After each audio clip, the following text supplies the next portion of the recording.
Hello दोस्तों, कैसे हो आप सब। उम्मीद है आप सभी बहुत अच्छे होंगे और आपकी तैयारी बहुत अच्छे से चल रही होगी। दोस्तों, जैसे कि हमारा हिंदी होती है शाम को 6 बजे और उसमें हमने आपको कराए हैं अलंकार। तो अलंकार हमारे 3 पार्ट्स में डिवाइड हुई थी ये वीडियो। सबसे पहली वीडियो में हमने अलंकार के बारे में, अलंकार की परिभाषा, अलंकार कितने प्रकार के होते हैं, ये सब और उसके पार्ट्स यानी कि शब्द अलंकार, अर्थालंकार और उभयालंकार 3 पार्ट थे। तो शब्द अलंकार सबसे पहली वीडियो में हमने कवर किया था। सेकंड वीडियो में कुछ अर्थालंकार मैं आपको करा चुका था। और देखिए, अर्था अलंकार के उदाहरणों में ही उभय अलंकार आ जाते हैं। तो आज हम बाकी के आपके अर्थालंकार की बात करने वाले हैं। तो लास्ट में हमने पढ़ा था मानवीकरण अलंकार, और ये आपको पता होगा कि मानवीकरण अलंकार क्या होता है, क्योंकि कल मैं आपको बहुत अच्छे से समझा चुका हूँ। अगर आपने वो 2 पार्ट्स नहीं देखे हैं तो आपको वो देख लेने हैं। बहुत ही आसान शब्दों में, बहुत ही आसान लैंग्वेज बना करके आपके लिए मैंने यहाँ पर रखा है, और आपको इतने अच्छे से समझाए हैं कि आप आज के बाद ये अलंकार कभी भी भूल नहीं पाओगे। तो चलिए दोस्तों, आज आगे के अलंकार हम कर लेते हैं। तो वीडियो स्टार्ट करने से पहले अगर आपने हमारे चैनल को सब्सक्राइब नहीं किया है तो चैनल को सब्सक्राइब कर लेना है और बेल आइकन को प्रेस कर लेना है। वीडियो की पीडीएफ के लिए आप हमारे टेलीग्राम ग्रुप को ज्वाइन कर सकते हो, जिसकी लिंक आपको डिस्क्रिप्शन में दी हुई है। वहां से जा कर के आप टेलीग्राम ग्रुप को ज्वाइन कर सकते हो और वहां पर आपको हमारी सारी क्लासेस की पीडीएफ मिल जाएगी। तो बात कर लेते हैं अपने भ्रांतिमान अलंकार की। मानवीकरण अलंकार के बाद आपका भ्रांतिमान अलंकार रखा है और ये आपके 6 नंबर का अलंकार है।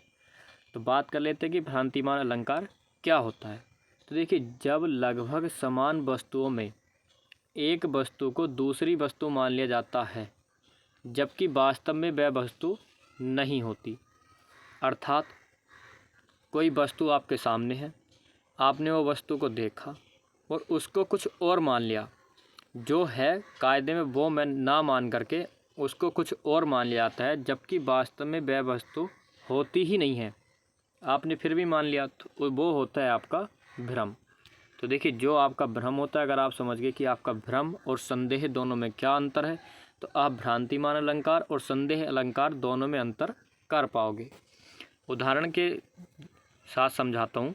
तो देखिए, मुन्ना तब मम्मी के सर पर देख 2-2 चोटी, भाग उठा वह मानकर सर पर सापिन लोटी। अब देखिए, भ्रम पैदा हो गया। मुन्ना है कोई बच्चा, उसने अपनी मम्मी के सर पर 2 चोटी देखी, 2 चोटी बनाई हुई थी उसकी मम्मी ने, उसने 2 चोटियों को देखा। तो देखिए, आपको बताया गया है कि जिस चीज़ को देखता है उसको वही न मान करके कुछ और मान लेता है। तो उसने देखा क्या है, 2 चोटी। अब भाग उठा भय मानकर, तो देखिए वो डर गया, चोटी को देखकर डर गया। तो ऐसा तो है नहीं कि बच्चा चोटी को देखकर डर जाएगा, उसको वो समझ कुछ और आया कि वो चोटी नहीं है, कुछ और है। तो उसको क्या समझ आया कि सर पर सापिन लोटी। अब आपसे बताया गया था कि उस वस्तु को वो न मानकर कुछ और मान लेता है और वास्तव में वो वस्तु होती नहीं। तो देखिए, उसने सोचा कि मम्मी के सिर पर सांप लौट गया है, यानी नागिन लेट गई, तो वह नागिन से डरकर भाग गया। हालांकि नागिन वास्तव में थी ही नहीं। तो जब थी नहीं, उसको भ्रम पैदा हुआ, थी चोटी, समझ कुछ और लिया। तो जो वस्तु होती है वास्तविकता को देखते हुए और वास्तविक चीज़ को न मानते कुछ और मान लेना, तो वो होता है आपका भ्रम। दूसरा एग्जाम्पल, चंद्र समझकर चकोर। देखिए, चकोर होती है वो चंद्रमा की रोशनी में चांद की तरफ ही उड़ती चली जाती है। तो चंद्र समझकर चकोर तुम्हारे मुख के पीछे पीछे दौड़ता है। तो देखिए, चकोर ने मुख को चंद्रमा समझ लिया है। तो देखिए, वास्तव में मुख है, लेकिन चकोर को लग रहा है कि मुख न हो करके चांद है, यानी कि मुंह को चांद समझ लिया, यानी कि उसमें भ्रम पैदा हो गया। लेकिन वास्तव में चांद तो था ही नहीं, क्योंकि जब भ्रम होता है तो जिस चीज़ का हमको भ्रम होता है वास्तव में वो चीज़ नहीं होती है, कुछ और चीज़ होती है, और जो वास्तव में चीज़ होती है वो उसको समझ नहीं आती। उसी प्रकार चकोर चेहरे को चांद समझकर उसके पीछे पीछे दौड़ता है। तो कौन सा अलंकार आपका, भ्रांतिमान अलंकार। अब देखिए, सारे आपके डाउट्स को नज़र रखते हुए मैंने इस हिसाब से इन अलंकार को सेट किया है, अपने हाथ से पीडीएफ तैयार की है, ताकि आपका कोई भी डाउट ना रहे। भ्रांतिमान अलंकार और संदेह अलंकार में आपको कन्फ्यूज़न होता है, आपके जो भी कन्फ्यूज़न है मैं सभी को दूर करता हुआ चलूँगा। अगर उसके बाद भी आपका कोई कन्फ्यूज़न रह जाता है तो आप टेलीग्राम ग्रुप में जा कर के वहाँ बता सकते हो। टेलीग्राम ग्रुप ज्वाइन कैसे करना है वो मैं आपको पहले ही बता चुका हूँ। लिंक डिस्क्रिप्शन में, डायरेक्ट जा कर के वहाँ से ज्वाइन कर सकते हो आप। तो देखिए, संदेह अलंकार की बात करते हैं। भ्रांतिमान समझ आ गया कि वास्तविकता को न मानकर कुछ और मान लिया जाता है, और जो मान लिया जाता है वो वास्तव में होता नहीं है। तो भ्रम की स्थिति भ्रांतिमान अलंकार। नेक्स्ट है जहाँ किसी वस्तु को देखकर संशय बना रहे।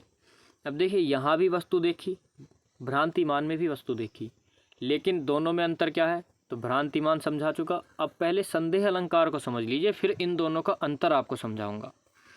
अब देखिए, यहाँ पर आपने डेफिनेशन देखी, डेफिनेशन भी बहुत लंबी लंबी है, लेकिन एक ही लाइन की डेफिनेशन आपको बना करके दी है। मैं जो भी पढ़ाता हूँ उसको इस तरह से सेट करके पढ़ाता हूँ जिससे आपको अच्छे से समझ आ जाए। जब मैं छोटा था, अपनी बात बताता हूँ, तो जब साइंस पढ़ाते थे हमको, एक टीचर थे हमारे, तो वो साइंस को उस बुक की लैंग्वेज में ना लेकर के हमारी बोलचाल की जो आसान भाषा होती है उसको इंग्लिश में ट्रांसलेट करके तब हमको डेफिनेशन बना के देते थे। अब देखिए उनको कितनी मेहनत लगती होगी, लेकिन जब उन्होंने हमको, सब कुछ तो याद नहीं रहता, फोटोसिंथेसिस पढ़ाया था, वो मुझे आज भी याद है। तो फोटोसिंथेसिस की परिभाषा उन्होंने इतनी आसान कर दी थी कि जो किताब की लैंग्वेज से हमको याद नहीं होती थी, एक बार में याद हो गई। इसीलिए मैं इस लैंग्वेज को भी आसान करके आपके सामने लिखता हूँ। बहुत बड़ी किताबी लैंग्वेज ना लिख करके छोटे से शब्दों में आपके लिए लिख दिया गया है कि जहाँ किसी वस्तु को देखकर संशय बना रहे। अब कैसे बना रहेगा आपको एग्जाम्पल से समझ आ जाएगा। तो चलिए पढ़ते हैं अपना एग्जाम्पल। साड़ी बिच नारी है कि नारी बिच साड़ी है। मतलब कि साड़ी के बीच नारी यानी महिला यानी स्त्री है, या स्त्री के बीच साड़ी है। अब देखिए, उसको पता है कि एक महिला है और एक साड़ी है, और वो साड़ी को साड़ी समझ रहा है और नारी को नारी समझ रहा है। लेकिन नारी ने, उस औरत ने साड़ी को इस तरह से लपेटा हुआ या बांधा हुआ कह सकते हो, या पहना हुआ भी आप बोल सकते हो, कि साड़ी इस तरह से लपेट रखी है कि उसको समझ नहीं आ रहा कि साड़ी को महिला ने लपेटा है या महिला को साड़ी ने लपेट लिया। जैसे किसी को बांध देते हैं इस तरह से, यानी कि संदेह की स्थिति पैदा हो गई, उसे समझ नहीं आ रहा। और भ्रांतिमान में क्या था कि जो सामने वस्तु है, यहाँ पर साड़ी है तो वो साड़ी को साड़ी न समझ करके यहाँ इसको कुछ और ही समझ लेता। लेकिन संदेह अलंकार में उसे पता है कि साड़ी है और नारी है, कि साड़ी ही की नारी है या नारी ही की साड़ी है। अब देखिए, उसे कुछ भी समझ नहीं आ रहा कि ये जो नारी है वो साड़ी की है या जो साड़ी है वो नारी की है। तो यहाँ पर कौन सा होगा? संदेह। अब अंतर कैसे करोगे? एक और एग्जाम्पल देख लेते हैं उसके पहले। यह काया है या शेष उसी की छाया। अब देखिए, रात्रि का समय होगा, चांद की रोशनी होगी तो छाया बन जाती है। अब कोई मान लीजिए दीवार के पीछे खड़ा है और दीवार के पीछे से उसकी परछाई निकल रही है, तो वो सोचता है कि यह काया यानी कि शरीर है, या शेष यानी कि सिर्फ उसकी छाया है। तो अब उसको ऐसा लग रहा होगा कि कोई इंसान ज़मीन पे पड़ा है या कोई खड़ा हुआ है और उसकी परछाई है। अब देखिए, यहाँ पर उसे संदेह है, उसने दोनों बात समझ ली कि या तो इंसान पड़ा हुआ है यानी कि या तो शरीर है, या सिर्फ उसकी छाया है। अब जब आप अंधेरे में किसी को देखोगे तो आपको लगेगा तो वही, लेकिन अगर यहाँ पर भ्रांतिमान अलंकार होता तो यहाँ पर ना ही वो उसको काया मानता ना ही उसको छाया मानता, साफ साफ देख लेता कि यहाँ पर आदमी खड़ा है, लेकिन उसको ऐसा लगता कि ये आदमी ना होकर के कोई थंब है। ठीक है, तो जिसमें कुछ और मान ले और वास्तव में वो जो उसने माना है वो चीज़ है ही नहीं, वहाँ पर भ्रांतिमान। और जहाँ पर जो वस्तु है उसको देख भी ले फिर भी समझ ना पाए कि ये वही चीज़ है, तो वहाँ पर होता है संदेह। नेक्स्ट की तरफ आ जाते हैं। अगला हमारा अलंकार है विशेषोक्ति। उम्मीद करता हूँ आपको भ्रांतिमान अलंकार और संदेह अलंकार दोनों समझ आ गए होंगे और दोनों में अंतर भी समझ आ गया होगा। भ्रांतिमान अलंकार, जब कारण के रहते हुए भी कार्य नहीं होता। विशेषोक्ति अलंकार, जब कारण के रहते हुए भी कार्य नहीं होता। नाम से स्पष्ट है विशेषोक्ति, यानी कि कोई विशेष उक्ति की बात की जाएगी। तो देखिए, कारण के रहते हुए भी कार्य नहीं हो पा रहा है, तो यानी कि मान लीजिए आपके पास मोबाइल है, रिचार्ज है, सिम भी है, मतलब सिम होगा तो रिचार्ज तभी होगा, नेटवर्क भी है और कॉल लग भी सकती है, लेकिन आप कॉल नहीं लगा पा रहे हो। तो यानी कि कारण है फिर भी काम नहीं हो पा रहा है। तो आगे एग्जाम्पल से देखिए, अभी मैंने सिर्फ परिभाषा समझाई है कि कौन सी परिभाषा होगी। तो देखिए, पानी बिच मीन प्यासी। पानी, पानी आप जानते हो जल, बिच मतलब पानी के बीच या पानी के अंदर, मीन होता है मछली और प्यासा आप समझ ही सकते हो प्यासी। तो जब मछली पानी में ही रहती है, आपको स्पष्ट रूप से पता है कि मछली पानी के अंदर ही रहती है, अगर उसको बाहर निकाल लेंगे तो वो मर जाएगी। वही तुम्हारी बचपन वाली कहानी, मछली जल की रानी है। तो देखिए, जब मछली पानी के अंदर है तो प्यासी कैसे हो सकती है ना, बिल्कुल कि कारण है लेकिन काम नहीं हो पा रहा है। मछली भी है, प्यासी भी है, पानी भी है, लेकिन उसने पिया नहीं, जबकि हालांकि पानी के अंदर ही है। तो इस तरह के होते हैं आपके विशेषोक्ति अलंकार। अब देखिए, यहाँ से आपको विभावना दिमाग में आ रहा होगा, लेकिन विभावना का भी अंतर आपको समझाऊंगा, सारे के सारे आपको समझाऊंगा, बस थोड़ा सब्र करके चलिए। और जैसे कि प्रत्येक वीडियो में बताता हूँ, ये मान के चलिए कि आप अलंकार फर्स्ट टाइम पढ़ रहे हो, उसके बाद देखिए कि आपका क्या रिजल्ट निकल के आता है। नेक्स्ट एग्जाम्पल, एक एक एग्जाम्पल नहीं रखा है आपके लिए, 3 3, 2 2, 4 4 एग्जाम्पल, 5 5 एग्जाम्पल भी मैंने सेट किए हैं, जहाँ पर जितनी आवश्यकता थी उतने सेट किए हैं। इसके बाद आपको प्रैक्टिस सेट लगवाया जाएगा, वहाँ पर आप अपनी तैयारी चेक कर सकते हो कि आपकी तैयारी किस लेवल की हो चुकी है। तो नेक्स्ट एग्जाम्पल की बात करते हैं। 2 2 मेघ बरसते हैं, मेघ यानी बादल, यानी बरसात हो रही है, 2 2 बादल बरस रहे हैं, तब भी मैं प्यासी की प्यासी। अब देखिए, इतनी बारिश पड़ रही है फिर भी प्यासी है, जा कर के पानी पी ले। तो इस तरह का जहाँ पर कारण है, काम फिर भी नहीं हो रहा, बारिश पड़ रही है, प्यास लग रही है, फिर भी पानी नहीं पिया गया, फिर भी प्यासी रह गई, आपका विशेषोक्ति। आँखों से सदैव जल की वर्षा होती है, तब भी प्यास नहीं बुझती। देखिए, यहाँ पर रह गया है अखियन, यहाँ पर है आँखों से सदैव जल की वर्षा होती है, तब भी अखियन की प्यास नहीं बुझती। तो देखिए, आँखों से जल की बारिश हो रही है, जब आँखों से ही जल निकल रहा है तो फिर आँखें प्यासी कैसे हो सकती हैं। यहाँ पर भी विशेषोक्ति अलंकार। नेक्स्ट है आपका विभावना। अब मैंने आपसे बोला था कि आपके दिमाग में विभावना आ रहा होगा इस टाइम जब आप विशेषोक्ति पढ़ रहे थे, तो इसीलिए तुरंत विभावना अलंकार को यहाँ पर सेट किया गया है, ताकि आपका कन्फ्यूजन दूर करता चलूँ, आपके डाउट्स दूर करता चलूँ। तो आप समझ सकते हो कि आपके लिए कितनी मेहनत से तैयार किया गया है। तो ये कंटेंट है, समझना आपको है, समझाना मुझे है, पढ़ना आपको है, पढ़ाना मुझे है। कोई डाउट है तो वो मैं क्लियर करूँगा, लेकिन बताओगे आपकी हमारा ये डाउट है। जितना मुझे समझ आता है कि आपको विभावना और विशेषोक्ति अलंकार में दिक्कत होती है, वो मैंने आपको एक साथ सेट करके समझा दूंगा। भ्रांतिमान और संदेह अलंकार में आपको दिक्कत होती है, वो मैंने आपको समझा चुका हूँ।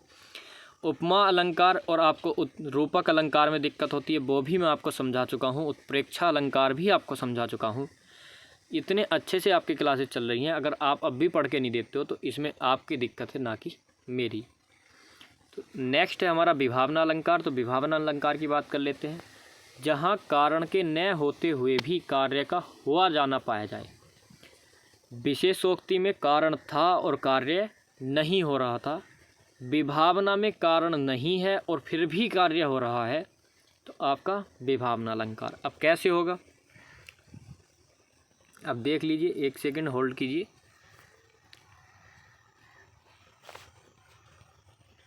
ये आ गए लो हम अपने एग्जाम्पल है आपका, बिनु पग चले सुने बिनु काना। बिना पैरों के चल रहा है, बिना कानों के सुन रहा है। कारण ही नहीं है, काम फिर भी हो रहा है। देख, जब पैर नहीं होंगे तो चलेगा कैसे, लेकिन वो बिना पैरों के चल रहा है, तो कौन सा अलंकार, विभावना अलंकार। कान नहीं है फिर भी सुन रहा है, तो कौन सा अलंकार, विभावना अलंकार। अब देखिए, अगर यहाँ पर तो काम हो गया, और विशेषोक्ति में क्या था, वहाँ पर काम ही नहीं हो रहा था कि पानी बिच मीन प्यासी। पानी भी था, प्यासी भी थी, लेकिन पानी पिया ही नहीं, पानी के अंदर है फिर भी पानी है, फिर भी प्यासी है। तो देखिए, हालांकि उसको आप इस तरह से भी ले सकते हो कि जो वो बताया जाता है वो गलत बात होती है, क्योंकि ऐसा हो ही नहीं सकता कि जो आदमी प्यासा हो और पानी उसके सामने और वो ना पिए।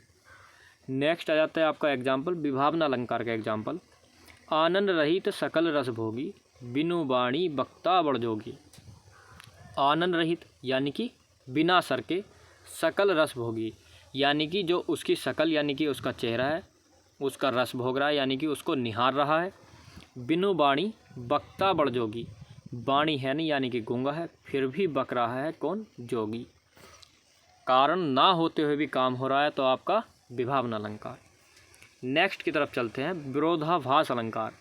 नाम से ही आपको स्पष्ट है विरोध का आभास होगा। विरोधाभास, विरोध प्लस के आभास, तो जब आपको विरोध का आभास हो तो वहाँ पर विरोधाभास। अब आभास कैसे होगा? आभास होता है फील होना। अब कैसे होगा?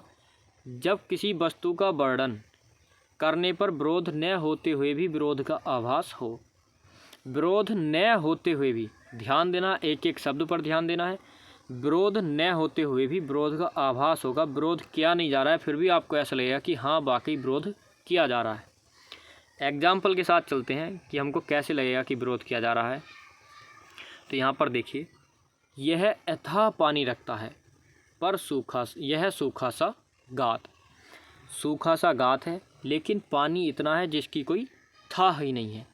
तो आपको लग रहा है पहले तो अथाह पानी रखता है फिर सूखा बोला, तो आपको कहीं ना कहीं ऐसा लगेगा कि विरोध हो रहा है, लेकिन हालांकि वास्तव में विरोध नहीं हो रहा है, सिर्फ आपको आभास हो रहा है। आई ऐसी सुंदर बेला, ना रो सका ना हंस सका। अब देखिए कोई सुंदर बेला है तो वहाँ पर वो बता रहा है ना ही रोया है और ना ही हंसा है, जैसा था वैसे का वैसे ही है। क्या इसमें किसी चीज़ का विरोध हुआ? किसी का कोई विरोध नहीं किया गया। अगर होता कि वो हंस रहा था, मैंने उसको रोक लिया और मैंने उसको कोटा और वो रोने लगा, यानी कि मैंने उसको रुला दिया या हंसते हुए को रोक लिया, तो वहाँ पर था विरोध, किसी चीज़ का विरोध करना। लेकिन यहाँ पर वो सीधे सीधे बात बता रहा है कि ऐसी सुंदर बेला थी, ना ही मैं हंस सका और ना ही मैं रो सका। तो देखिए हंसना और रोना विपरीत है, लेकिन ये विपरीत का आभास है, सेंस यहाँ पर विपरीत नहीं निकलेगा, तो सिर्फ विरोध का आभास होगा, विरोध नहीं होगा। विरोध ना होते हुए भी विरोध का आभास होना, विरोधाभास अलंकार। नेक्स्ट की तरफ चलते हैं।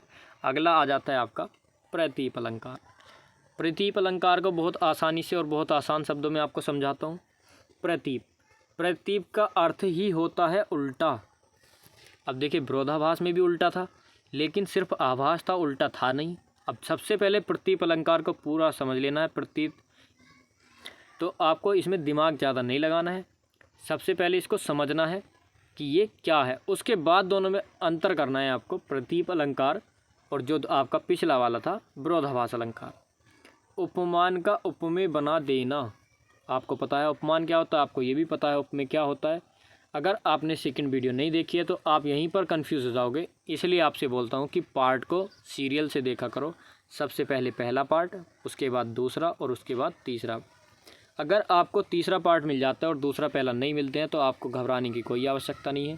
डिस्क्रिप्शन देखिए, पहला और दूसरा पार्ट तीसरे वीडियो के लिंक में, दूसरा और तीसरा पार्ट पहली वीडियो के लिंक में, और तीसरा और पहला पार्ट आपको मिल जाएगा दूसरी वीडियो के लिंक में। कोई सी भी आपको वीडियो मिल जाए, आपको डिस्क्रिप्शन में सब कुछ मिलेगा। प्रत्येक प्लेलिस्ट की आपको वहाँ पर ही आपको लिंक मिल जाएगी, वहाँ से डायरेक्ट जा कर के आप कोई भी प्लेलिस्ट चेक कर सकते हो। टेलीग्राम पे जुड़ सकते हो आप, वहाँ से आप कोई भी PDF उठा सकते हो। जो भी करंट अफेयर से रिलेटेड अपडेट होते हैं आप हमारे टेलीग्राम ग्रुप पर देख सकते हो। चलिए बात कर लेते हैं प्रतीप अलंकार की। यहाँ पर प्रतीप कर लेना है आपको, तो इसका अर्थ उल्टा होता है और उपमान का उपमेय बना देना, ये होता है आपका प्रतीप अलंकार। अब देखिए ये किससे रिलेटेड है, मुख सा चंद्र। आपको मैंने पढ़ाया था कि जब उपमा अलंकार पढ़ते थे तो मुख चंद्र सा है, ये पढ़ा था। लेकिन कंफ्यूज मत होइए, ज़्यादा लोड मत लीजिए, पहले समझ लीजिए उसके बाद सोचना जो भी सोचना है। यहाँ पर आप देख रहे हो उल्टा, जब आपने प्रतीप देखा था वहीं पर सबसे पहले आपने देखा था उल्टा। तो देखिए यहाँ पर बोला गया है मुख सा चंद्र, यानी कि जो चांद है वो चेहरे जैसा है। तो क्या ऐसा हो सकता है कि चांद चेहरे जैसा? देखिए जब भी तुलना की जाएगी, तुलना यही होती है, वास्तव में जो रियलिटी में तुलना होती है कि ये तो बिल्कुल चांद सा मुखड़ा है, इसका तो चेहरा जो है चांद जैसा है, इसके चेहरे पर तेज बिल्कुल सूर्य के समान है। तो जो अपने आप में किसी गुण के लिए जाने जाते हैं, तुलना उनसे की जाती है, ना कि उनकी ही तुलना किसी ऐरे गहरे इंसान से कर दी जाए। होते हैं बोल देते हैं कि मैं तेरे लिए चांद तारे तोड़ लाऊंगा, आप समझ सकते हो, वही वाला सीन है कि कर दी होगी उन लोगों ने। कुछ लोग होते हैं ऐसे भी, और कुछ लोग ऐसे भी होते हैं जिनको इस तरह की बातें सुनने में बहुत इंटरेस्ट आता है, और ये मेरा बाबू चांद तारे लाएगा। बकवास, पढ़ाई पर ध्यान दो। ऐसा कुछ नहीं है, किसी के बाप में ताकत नहीं है जो चांद तारे तोड़ लाए। 1 रुपये वाला चांद तारा तो तुमको ले जा कर के दे सकता है, लेकिन वो भी तभी जब उसके पास रोज़गार होगा, जब पैसा कमाएगा, वरना 1 रुपये की भी उसकी औकात नहीं है। तो अभी पढ़ लीजिए, उसके बाद चाँद तारे तोड़ना। बहुत चाँद तारे मिलेंगे, कितने भी तोड़ना। तो यहाँ पर समझ लीजिए कि उल्टा चंद्र सा मुख हो सकता है, ना कि मुख जैसा चंद्र। तो यहाँ पर कैसे दिया गया है, बिल्कुल उल्टा। ठीक। नेक्स्ट आ जाता है आपका असंगति अलंकार। नाम से ही पता चल रहा है, आप संगति समझ सकते हो। संगति क्या होती है, संगति का उल्टा असंगति। तो यहाँ पर असंगति, जहाँ तालमेल ना बैठे। तो जहाँ पर कारण और कार्य के बीच तालमेल न हो, यानी कि असंगति से ही आपको समझ जाना है कि असंगति क्या है, जहाँ पर तालमेल नहीं बैठ रहा है। जब हम ए लगा देते हैं वो बन जाता है उसका विलोम। आप देखते हो, बहुत जगह पर देखते हो, जैसे सामान्य का हम ए लगाकर असामान्य कर देते हैं। ठीक है। तो उसी तरह से मान का, जैसे अब मान में अप लगा देते हैं तो अपमान हो जाता है। लेकिन हमको यहाँ पर ए वाला एग्जाम्पल देखना है, तो मैं आपको एक दो और बता देता हूँ। जैसे शिष्ट का हम अशिष्ट कर देते हैं। इसी तरह से बहुत एग्जाम्पल हैं, आप भी समझते हो। टाइम वेस्ट ना करते हो, आगे बढ़ते हैं। कि असंगति जहाँ पर तालमेल ना बैठे। अब तालमेल कैसे नहीं बैठेगा, जैसे दृग उर्झत टूटत कुटुम्ब। दृग उर्झत, उलझ कौन रहा है, दृग यानी कि मन, यानी कि हृदय। इलझ कोई और रहा है और टूट रहा है कुटुम्ब। तो देखिए क्या इसका कोई तालमेल बैठा। मान लीजिए कि फंसा कहीं पर पैर और फूट गई आँख, तो कोई तालमेल बैठा। टांग टूटनी चाहिए थी, पैर फंस गया, हाथ टूट गया, तो कोई तालमेल बिल्कुल गलत। तो ये आपके लिए थोड़े से आसान अलग से एग्जाम्पल भी लगा देता हूँ। और ये एग्जाम्पल वो हैं जो आपसे एग्ज़ाम में पूछे जाएंगे। हृदय गाव मेरे पीर रघुवीरे। देखिए जो हृदय यानी कि दिल, घाव चोट पहुँच गई किसके, मेरे। और जो पीड़ा, जो दर्द हुआ, वो किसको हुआ, रघुवीर को। यहाँ पर सीता जी की बात कही जा रही है। सीता जी कह रही हैं हृदय घाव मेरे, यानी कि चोट मेरे दिल पर लगी, और पीड़ा किसको हो रही है, राम जी को, यानी रघुवीर जी को। श्रृंगार रस है, क्या कर सकते हैं, हो सकता है ऐसा। बड़ी बड़ी चोट फूंक से ठीक हो जाती हैं, समझ रहे हो ना। चलो आगे पढ़िए, समझ आ गया होगा आपको आसानी से। उपमेय उपमा अलंकार। उपमेय यो उपमा, तो उपमेय प्लस उपमा को मिला करके बना आपका उपमेय उपमा। तो जहाँ पर भी आपको प्रतीप और उपमा अलंकार मिला करके अगर आपको दिखे तो वहाँ होता है आपका उपमेय उपमा। प्रतीप अलंकार और उपमा अलंकार मैं आपको बता चुका हूँ कौन कौन से होते हैं। मुख सा चंद्र और चंद्र सा मुख। प्रतीप अलंकार, प्रतीप का अर्थ ही उल्टा था, और चंद्र सा मुख या उपमा अलंकार, और ये हो गया आपका प्रतीप अलंकार। और जहाँ पर भी आपको दोनों मिले वहाँ पर हो जाता है आपका उपमेय उपमा। बहुत आसान। नेक्स्ट आ जाता है आपका विनोक्ति अलंकार। अब देखिए ये प्रतीप, विनोक्ति, उपमेय उपमा ये आपको कोई नहीं पढ़ाता है, और बहुत ही रेयर कंडीशन में आपके एग्ज़ाम में आते हैं। वरना आपको उपमा, उत्प्रेक्षा, रूपक इनसे ही पूछ लेता है, और अधिकतर शब्दालंकार से ही आपसे पूछता है। अर्थालंकार कम देता है क्योंकि उसमें बच्चे फंस जाते हैं। और अधिकतर जो मैंने आपको स्टार्टिंग के 5 कराए थे, आपको स्टार्टिंग के 5 शब्दालंकार में 5 ही कराए हैं, बाकी के पार्ट उसके थे अनुप्रास अलंकार के। और आपको अर्थालंकार के जो पहले 5 हैं उन पर बहुत ज़्यादा फोकस करना है, उनसे ही ज़्यादातर आपके क्वेश्चन में पूछा जाता है। लेकिन बाई चांस अगर आपसे पूछ लिया जाता है तो आपसे कुछ बचना नहीं चाहिए। इसीलिए मैं आपको ये विनोक्ति, कारणमाला ये भी आपको कराऊंगा, जिससे आपको कोई और वीडियो देखने की आवश्यकता ना पड़े। प्रैक्टिस सेट पर नहीं जाना है। प्रैक्टिस सेट देखिए वो अपना लेवल दिखाने के लिए करते हैं कि हाँ हमारे प्रैक्टिस सेट कितने अच्छे हैं, इसलिए उसमें थोड़ा सा घुमा करके भी दे देते हैं। प्रैक्टिस सेट में आपको 100% करना है। मैं मानता हूँ आपको 100% करना है। अगर आपका कुछ छूट जाता है और आपसे पूछ लिया जाता है आपके प्रैक्टिस सेट में, और आपको वो नहीं पता है और आप हमसे पूछना चाहते हैं, तो टेलीग्राम ग्रुप में हमको बता सकते हैं कि सर हमको ये समझा दीजिए, हमको इसका नहीं पता है। तो मैं आपको टेलीग्राम ग्रुप में ही बता दूंगा। तो विनोक्ति अलंकार की बात कर लेते हैं। तो जहाँ बिना, रहित आदि शब्दों की सहायता से एक के बिना दूसरा पदार्थ शोभित या अशोभित कहा जाए, यानी कि उसकी अच्छाई भी की जाए और उसकी बुराई भी की जाए। और जहाँ पर किस शब्द का प्रयोग हो, बिना जैसे या रहित शब्द का प्रयोग हो, वहाँ पर होगा आपका विनोक्ति।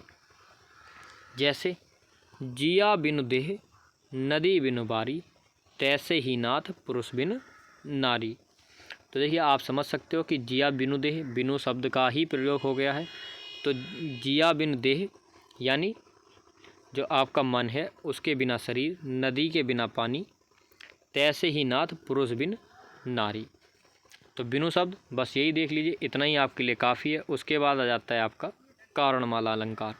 कारणमाला, जहाँ एक कारण से उत्पन्न कार्य किसी अन्य कार्य का कारण हो, इस प्रकार वस्तु का वर्णन एक श्रृंखला में किया जाता है। अब श्रृंखला में कैसे किया जाएगा, अब ध्यान से देखिए। एक कारण से उत्पन्न कार्य किसी अन्य का कारण, और इसी तरह से आपका सीरीज चलती रहेगी, यानी श्रृंखला चलती रहेगी। पहले एक कारण दिया जाएगा, फिर दूसरा कार्य जो है उसका वही कारण बना दिया जाएगा। एग्जाम्पल से समझिए, बहुत आसान हो जाएगा आपके लिए। आकर्षण से प्रेम और प्रेम से मोह। देखिए, सबसे पहले आकर्षण से प्रेम हुआ और प्रेम से मोह उपजता भारी, स्नेह रज्जु में बंध जाते हम, बन जाते संसारी।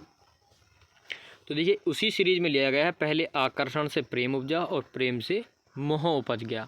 तो जब इस तरह से आपको दिखे कि एक से दूसरा गुण निकलता है, तो वहाँ पर हो जाता है कारणमाला। माला नाम से समझो, कारणमाला यानी माला, यानी श्रृंखला बन रही है।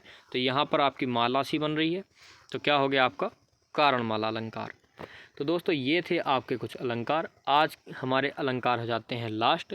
यहाँ तक हमने आपको अलंकार करा दिए। सबसे मोस्ट इम्पोर्टेंट पहला पार्ट, उससे भी ज़्यादा मोस्ट इम्पोर्टेंट दूसरा पार्ट, और उससे भी ज़्यादा इम्पोर्टेंट तीसरा पार्ट, और तीसरे भी ज़्यादा इम्पोर्टेंट पहला पार्ट। अब ये भी आपकी श्रृंखला बन गई, तो कौन सा अलंकार हुआ, कारणमाला अलंकार। तो इसीलिए आपको तीनों पार्ट देखने हैं। सबके अपने अपने जो पार्ट्स हैं, उनकी सब में अपनी अपनी अहमियत है, अपनी अपनी इम्पोर्टेंस है, अपनी जगह सारे के सारे इम्पोर्टेंट हैं। कुछ भी पूछ लिया जा सकता है आपसे अलंकार में। इसके बावजूद अगर कोई आपका डाउट रहता है, कमेंट बॉक्स में बता सकते हैं। इसके बाद आपका रस लेके आऊँ या छंद लेके आऊँ, इन दोनों में से एक वीडियो आएगी अगर आप बताते हो, क्योंकि हमारे पास डिमांड आई थी कि सर जिस तरह से आपने अलंकार पढ़ाए हैं उसी तरह से रस और छंद भी करा दीजिए। तो दोस्तों, रस और छंद भी आपके लिए बहुत जल्द आने वाले हैं। जिस तरह से अलंकार के सारे डाउट क्लियर कर दिए और इसके बाद आपको कोई भी एक्स्ट्रा वीडियो देखने की आवश्यकता नहीं पड़ेगी, उसी तरह से रस और छंद भी मैं आपको करा दूंगा। तो चलिए, आज की वीडियो यहीं तक रखते हैं। तो उससे पहले अगर आपने वीडियो को लाइक नहीं किया है, तो सबसे पहले वीडियो को लाइक कीजिए, वीडियो को शेयर कीजिए, दोस्तों को बताइए कि कारण अलंकार पढ़ लीजिए। आज के बाद फिर नहीं भूलोगे, एक बार देख ज़रूर लें। अच्छी लगे तो लाइक करो, अन्यथा डिसलाइक भी कर सकते हो आप। और सबसे महत्वपूर्ण बात है, अगर आपने हमारे चैनल को सब्सक्राइब नहीं किया तो चैनल को सब्सक्राइब कर लेना है, बेल आइकन को प्रेस कर लेना है, वीडियो की PDF के लिए टेलीग्राम ग्रुप को ज्वाइन कर लेना है। तो आज की वीडियो दोस्तों यहीं तक रखते हैं। जय हिंद, जय भारत।